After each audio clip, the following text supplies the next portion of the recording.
Oh, y'all thought climbing Mount Everest was the only task you had to deal with? You see this right here? This is the base camp. The base camp is at the bottom of the mountain, okay? Let's talk about the journey just to get to that. If you're thinking about climbing Mount Everest one day, may God be with you. The first thing you have to do is fly to Kathmandu. Kathmandu is the capital of Nepal. Once you get to Kathmandu, you now have to take a 30-minute flight to Lukla, okay?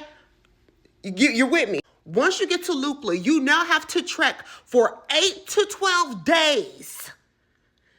8 to 12 days before reaching the Everest base camp. Stay with me. Day one of the trek, you go from Lukla to Phagdin. That's about 3 to 4 hours of trekking. On day two, you trek from Phagdin to Nanche Bazaar. That's about a 6 to 7 hour trek. And right here, this is when it gets crazy because you got to go through the Hillary Suspension Bridge. This bridge swings hundreds of feet above a river. Once people reach Namche Bazaar, this is where people stay for an extra day just to acclimatize. Because at 11,300 feet in the air, your lungs are going to need the break. Day four, they travel from Nanche Bazaar to Tayen Bokche. Chad, if I pronounced that wrong, I'm sorry. I'm trying my best, okay? That's about a 5 to 6 hour trek.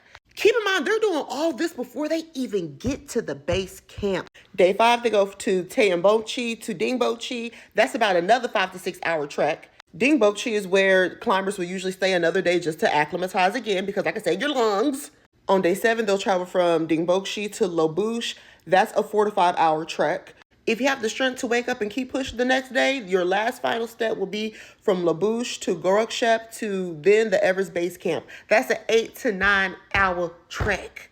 Once the climbers arrive at the Everest base camp, they stay here for 4 to 6 weeks before they get ready to climb to the top of the mountain.